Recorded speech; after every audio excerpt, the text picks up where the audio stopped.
लेकिन पटियाला घराना is one of the prominent gharanas and enjoys the position of repute and popularity. This school of music has had a number of famous musicians, many of whom came to be patronized by the royal families of Patiala after the disintegration of Mughal Empire in Delhi in the 18th century. Long before it came to be synonymous with the name of Sardar Ghulam Khan, there have been quite a few famous musicians in Patiala Gharana. आप इनका जिक्र भी सुन चुके हैं. People fondly remember the duo Aliya Pattu, Jarnail, Karnail, Alchad Khan. अभी आपने बंदिश भी सुनी उनकी गाई. They were none other than Ali Baksh and Fateh Ali. Ali Baksh Ghulam Ali साहब के फादर ही अली बख्श थे, उनकी बात नहीं हो रही है. He was the son of Kalu मियाँ. Fateh Ali and he was his dearest friend. Having initiated them, Kalu मियाँ sent the two boys to Bahram खां. ये सब आप सुन चुके हैं कि उन्हें बहराम खां के पास भेजा गया. फिर बहराम खान ही ये देख करके कि ख्याल रहा कि अपने उरूज पे है, तो उन्होंने कहा कि मैं ग्वालियर भेजी हद्दू खां के साहब के पास, और वहाँ से मुबारक अली खां के पास जयपुर गए. और उसके बाद तो मुझे लगता है कि जो कुछ कहा जा सकता है उसे दोहराने नहीं. और शर्मा साहब ने कहा था कि हम लोग इस गायकी की खुसूसियत के बारे में ज़्यादा बात करें और वगैरह वगैरह कम. तो मैं वगैरह वगैरह छोड़ करके गायकी के ऊपर आती हूँ. मूल पटियाला गायकी के निर्माता अलिया पत्तू के नाम से मशहूर अली बख्श और फतेह अली कहे जाते हैं. इनके उस्ताद मियाँ कालू शुरुआती तालीम देने के बाद इन्हें बहराम खां के पास ले गए, जिन्होंने इन दोनों को ध्रुपद की विधिवत तालीम दी. लेकिन ख्याल की बढ़ती लोकप्रियता को देखते हुए उन्होंने मियाँ कालू को यह भी सलाह दी कि इन्हें हद्दू अस्सो खां के पास ग्वालियर की तालीम के लिए ले जाएँ. लिहाजा मियाँ कालू ने अलिया पत्तू को ग्वालियर के बाद हद्दू अस्सो खां के पास ले गए, जयपुर के मुबारक अली खां के पास, दिल्ली के तानरस खां से ख्याल की तालीम भी दिलवाई. और इन चारों जगहों की तालीम को समाहित करके अलिया पत्तू ने पटियाला गायकी का निर्माण किया. तो निर्माण जो गायकी का हुआ इन चार तत्वों के मेल से हुआ. इस तरह पटियाला गायकी निर्माण में चार बड़ी गायकी के विद्वानों का अंग समाहित हुआ. बहराम खां की डागर घराने वाली ध्रुपद की गमक और हुंकार, ग्वालियर की गहरी ठाक और किरत और फैलावा, जयपुर में जोड़ी और दुगनी लय की तानों का सिलसिला और तानरस खां के स्थायी भरने का तरीका. अलिया पत्तू को चूंकि ध्रुपद वाली धीर गंभीर और पुख्ता तालीम मिली थी, इसलिए उम्मीद की जानी चाहिए थी कि उनके अंदाज में चैन और इत्मीनान होगा. meditative reflective ethos of the Dhrupad. शुरू में ये बात थी भी, लेकिन बाद में पटियाला गायकों में तेज रफ्तार तालीम और चमत्कार दिखाने का सिलसिला शुरू हुआ. जबड़े वाली ताने ऐसी प्रवृत्तियाँ भी आईं. इस गायकी का ढांचा ही चरमराने लगा. तेज रफ्तार तानों का मुकाबला, गलेबाजी के अजीबोगरीब करतब, मुश्किलात अंग, हल्क तलवा और जबड़े वाले दोष, तैयारी पर गैर वाजिब जोर, यानी कुल मिलाकर के अखाड़ेबाजी वाली उठापटक का नज़ारा दिखाई देने लगा था. मैं माफ़ी चाहती हूँ, पर मैं चूँकि जावेद भाई कह गए हैं कि सच कहना चाहिए और सच के अलावा कुछ नहीं, तो हालात यही थे. हालांकि फतेह अली के बेटे आशिक अली तक के कम से कम स्थायी और अंतरा भरने का ढंग पारंपरिक था. पहलावों में भी अक्सर चैन और सुकून दिखाई देता, लेकिन बाद में तानबाजी शुरू हो गई और जुगलबंदियों में भी ये दिखाई देने लगा. काबुल के मोहम्मद हुसैन साहब में कुछ ठहराव दिखाई दिया, क्योंकि उन्होंने आशिक अली खां के बाद बड़े गुलाम अली खां से भी सीखा था. पटियाला घराने में अमानत अली फतेह अली की जोड़ी भी मकबूल हुई. ये साफ सुथरा गाते, लेकिन आधुनिक रंग में. इनके गाने में पटियाला गायकी का वह रिवायती अंदाज कुछ कम था. अतः चारों पुराने अंग अर्थात ध्रुपद, ग्वालियर, जयपुर और दिल्ली की विशेषताओं का समन्वय उस तरह का दिखाई नहीं देता जैसे कि हम लोग उम्मीद किया करते थे. इस तरह पटियाला गायकी का एक और तेजी तानबाजी और बुराइयों का शिकार होती जा रही थी और दूसरी ओर उसकी पारंपरिक गरिमा नष्ट होती जा रही थी. ऐसे वक्त में उस्ताद बड़े गुलाम अली खां ने इस गायकी को एक नवजीवन प्रदान किया. सही पटियाला गायकी कैसी होनी चाहिए, इसे बाकायदा उन्होंने खुद करके दिखाया. सुर साधना से दीप्तिमान उनकी सुरीली आवाज, विशुद्ध आकार, निर्दोष मुद्रा, शुद्ध वाणी, तेज रफ्तार में भी स्वरों की शुद्धता, तकनीकी कौशल के साथ भावनात्मक सामंजस्य और लयकारी के सुंदर विन्यास वाली गायन शैली से उन्होंने एक आदर्श गायकी की मिसाल पेश की। उच्चारण संबंधी दोषों को दूर कर तेजी, तानबाजी और बाजीगरी के पैटर्न से इस गायकी को मुक्ति दिलाई। शुद्ध निर्दोष आकार से इस गायकी को पहचान के तौर पर स्थापित किया। आवाज गाने के तरीके पे उन्होंने काफी अनुसंधान किया। आवाज का बनावटीपना दूर करके उन्होंने सच्चा और भावपूर्ण बनाने पर जोर दिया। स्वरों की शुद्धता को सर्वोपरि मानते हैं। तेज से तेज तानों में विशुद्ध शुद्धता उनकी खासियत थी। उस्ताद बड़े गुलाम खान ने पटियाला गायकी का पारंपरिक रंग बरकरार रखते हुए उसे अपनी रचनात्मक प्रतिभा से सजाया। पटियाला गायकी चारों बुनियादी अंगों को अपनी मौलिक प्रतिभा के सांचे में ढाल करके उन्होंने उसे हुजूर गायकी का नाम दिया था, जिसमें ध्रुपद वाला गांभीर्य और मुंबित खमक, ग्वालियर वाला विस्तार और बढ़त पहलावा, दिल्ली वाला स्थायी भरने का अंदाज और जयपुर वाली सवाई और जोड़ी लय का और लय से अठखेड़ियों का अंदाज, और इसके अलावा उनका अपना रचनात्मक जो योगदान था उसका ठप्पा, अनथक साधना ने उनके सुरों को रोशनी दी, जो जबरदस्त रियाज से मुश्किल बात भी सहूलियत से कह पानी तासीर देती थी। स्थायी भरने के बाद पहलाओं का सिलसिला खासा अपने अंदाज से मिलते, जो कि उनकी गायकी का खास हिस्सा बन गया। सातों सुर की गमक पर उनका गजब का अधिकार था। मसलन सागर, सामा, सापर, सागर, सानी और रास्ते पे भी ऐसे एक स्किप कर करके इस तरह से एक्यूरेट तरह से वो लगाते हैं। ऐसे में पूरे स्वर समुदाय का विस्तार नाप कर उनकी मीट ऐसी लगती मानो सारे के सारे सुर उसमें पिघल गए। उनकी मिठास की तरलता शहद की तरह उखड़ी गई, लेकिन इस मिठास में भी सैकड़ों वाली कृत्रिमता नहीं। हल्के फुल्के मुर्गी फंदे वाली नकली सजावट के बेवजह उन्होंने नहीं घुसाया। सुरों की सच्चाई की सबसे पहली और अंतिम वरीयता थी। मुनव्वर अली खान साहब बताते थे कि उनके बुजुर्ग मुल्तान से सूफी संतों के साथ आए थे, तो उनमें सूफी कैफियत भी थी। मुनव्वर अली खान साहब बताते कि वो साहब कभी नहीं भूलते थे। मुहर्रम के दिनों में जब गाना बंद कर दिया जाता था, तब भी महीने भर बाद जब वो साह लगाते तो हारमोनियम से मिला करके श्रुति दर श्रुति वही सुर होता है। एक बार उस्ताद बड़े गुलाम अली खान को गले का ट्यूमर हो गया था। खैर चलिए, छोटी छोटी बातें तो आप सभी वाकिफ होकर उनको छोड़ देते हैं। मैं चाहती हूँ कि मैं उनकी गायकी की खास बातें बताऊँ आपको। उनके स्वरों की जो बाह्य रेखा होती वो तो स्पष्ट होती, जिसमें गमन, मेल और मुर्गी आदि बहुत साफ सुथरी होती। यही कारण था कि उन्हें स्वरों में राग का जादू रहता। रागों की अवधारणा, द कॉन्सेप्ट ऑफ राग, राग है क्या चीज़? हमारी राग जो है वो जीती जागती कला है। हर राग का अपनी कैफियत है, अपना व्यक्तित्व है। तो वो क्या है उसको देख करके उस अवधारणा के अनुरूप उनका विवेचन और उसकी बारीकियाँ, एक संतुलित समन्वित ताना बाना और डिजाइन, विचारों और कल्पनाओं की समृद्धि और संचाई कभी भी उनके स्वरों को आलोकित हो गई। वह कहते सुर को साधो, स्वर की शुद्धता उनके लिए सर्वोपरि थी। उनका निर्दोष आकार अनुपम था और वजन भी और एकरूपता मीन में, तानों में हर कहीं समान रहती। मंद सप्तक हो, मध्य सप्तक हो, तार सप्तक हो, आकार में कहीं उन्हें जोर नहीं लगाना पड़ता, नहीं कहीं वो धूमिल पड़ता, न उसमें कोई सिलवट नजर आती है। हर जगह उसका घनत्व, नादात्मक गुणवत्ता और गोलाई बराबर बनी है। तानों की भी कहीं भी कोई कितनी भी तेज रफ्तार हो, शुद्ध शुद्धता में कोई अंतर नहीं आता। बंदिश के साहित्य और स्वर संयोजन को ध्यान में रख करके वो अपनी बात कहते हैं। जिस तरह के अल्फाज होते उसी तरह का स्वर संयोजन तत्काल लोग कर डालते हैं।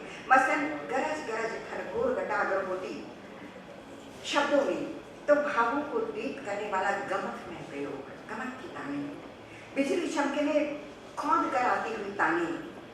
दूसरा उदाहरण है हरिओम तत्सत में अंतरा लगी आग लंका में हलचल मचा दे। आप उसे सुनिए, उसके स्वरन्यास से ऊपर उठती आग की लपटें आपको दिखाई देंगी। जो कुछ वो शब्द गाते उसका रूबरू चित्र खींच देता है। खान साहब की गायकी ने ध्रुवद के स्वरोच्चार की गमन में विशेषता भी थी। तीनों सप्तकों में समान रूप से धीमी या द्रुत गति में गमन लेने वाला उनका अलौकिक डिजाइन था। सांस लेने का तरीका ऐसा था कि पता ही नहीं चलता कि कब उन्होंने सांस ली। वाद्य संवादी स्वरों के क्षणिक विन्यास हो, चाहे कुछ भी हो, बातचीत को जिस तरह से सहजता से सांस ली जाती है वो उसी सहजता से गाने के बीच में ले। उनके पूरे गान में एक निष्प्रयास सहजता थी। कठिनतम सरगम और आकार की अलौकिक और सपाट तानों में सहजता देखकर यही भ्रम होता कि सब कुछ बहुत आसान है। उनके तानों में एक सुविचारित डिजाइन होगी और स्वर का हर दाना साफ दिखाई देता। कभी दानेदार तान लेकर तुरंत उन स्वरों को मील लेकर जो ऐसे उतरते जैसे लगता कि सारे सुर एक साथ निकल गए। खान साहब कहते हिंदुस्तानी संगीत में कण युक्त स्वर का बहुत महत्व है।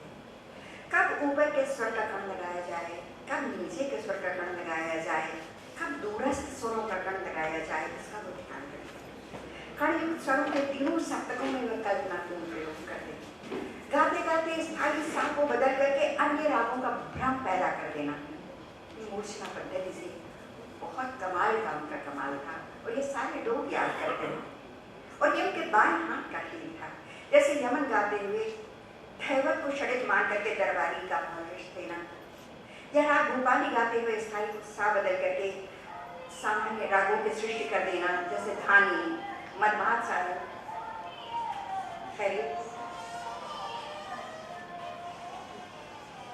दुर्गा और मालकौंस। इस पर याद आ गई, जैसे ये भी बोल पड़ा, वो कहीं गा रहे थे, हमें एस के सक्सेना साहब ने वाकया बताया। ये कॉन्फ्रेंस में गा रहे थे और बीच में एकदम कर्कश था एक इंजन कहीं से बोल पड़ा, विवादी सुर की तरह। वो जो गा रहे थे ठीक उसे छोड़ के उस सुर पर जाकर के टिके और वहां पे 1 मिनट को रुके और गुर्र से तान लेकर के अपने मुखड़े पर लौट आए। फिर वही राग का मामला तुरंत रच देते थे। बुद्धदेव दास गुप्ता ने एक वाकया बताया तो क्या करते थे,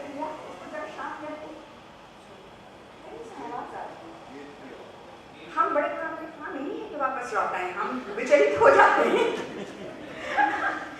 तो वो बता रहे थे कि एक बार वो कॉन्फ्रेंस में गा रहे थे और रात भर उन्होंने गाया था, सवेरे की भोर की बेला आ गई थी, भोर का रात ललित वो गा रहे थे। तो एक गौरैया कहीं से उड़ती हुई आई, उनके माइक पर ऐसे बैठी, एक बार गला इधर घुमाया और पूरे से उड़ गई। वो जहाँ थे वहीं से तान लेकर के नीचे आए, मध्यम पर उड़े। आप सब जानते हैं कि ललित में दोनों मध्यम लगते हैं, शुद्ध मध्यम और तीव्र मध्यम पे गौरैया के गले की तरह से 2 बार हिलाया और फिर लेकर के वापस उड़ गए। थोड़े से उस्ताद साहब विचार पहुंचे। तो ये सब तत्काल उनकी उपज थी। सुरों पे उनका असाधारण अधिकार था। राग की शुद्धता का विशेष ध्यान रखते। सच तो यही था कि पूरे एहतियात के साथ गाते और हर बारीकी पर ध्यान देते। बंदिश के शब्दों की उच्चारण शुद्धता, गीत की बनावट, स्वर संयोजन, सूक्ष्मताओं पर ध्यान, शारीरिक हाव भाव पर अपेक्षित नियंत्रण। वो जो कुछ भी सोचते उसे जो कथों अपने संगीत में उतार देते। बहुत सूक्ष्म था उनका यह समृद्ध जागरूकता, इसलिए उनके गायन में पुनरावृत्ति की कोई गुंजाइश नहीं थी। कार्यक्रम अवांछित रूप से लंबा करना उन्हें पसंद नहीं था। वह कहते हैं कि श्रोता आपस में बात कर रहे हैं तो निश्चय जान लो कि तुम अपने को दोहरा रहे हो। श्रोता कोई भी खूबसूरत चीज चूकना नहीं चाहता। बढ़त में जितनी देर नयापन दे सके, जितनी देर उसकी गुंजाइश हो, उतनी दूर गाएं और उसके बाद आगे बढ़ जाए। जहाँ तक घराने की बुनियादी गायकी और उसूलों की बात थी, कट्टर परंपरावादी थे। भैया हमारी ये घंटी बजा दीजिएगा, हमने घड़ी नहीं देखी है, तो उनको पता नहीं चल पा रहा कि हम कितना बहक गए। और आपको भी हम बतियाते सुनेंगे तो हम समझ लेंगे। तो जहाँ तक घराने की बुनियादी गायकी और वसूलों की बात की, वे कट्टर परंपरावादी थे, लेकिन उनका स्वभावगत तीक्ष्ण संवेदनशीलता उनके गाने की असली खुशबू थी।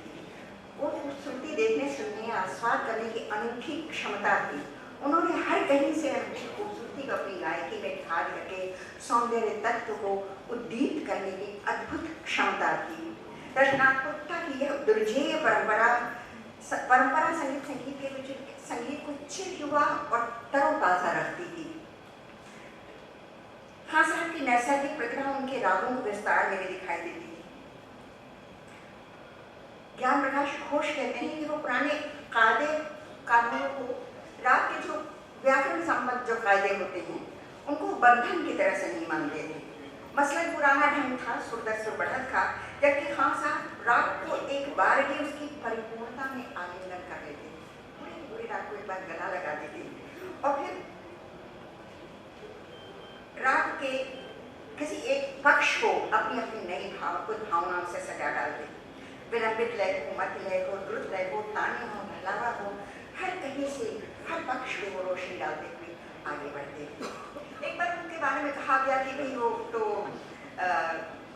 हल्के फुल्के श्रोताओं के लिए गाते हैं। उन्होंने सचमुच के जागरूक और समझदार श्रोताओं के लिए जब गाया तो 2 सुर बढ़ने में उन्होंने 2 घंटे लगाए बिना अपने आप को दोहराए। तो उनके लिए कैफियत थी, लेकिन उनका कहना था कि जो आपको सुनने आता है वो आनंद के लिए आता है, उस आनंद पे आँच नहीं आनी चाहिए। और वो आनंद कैसे आता है? वो खूबसूरती से आता है।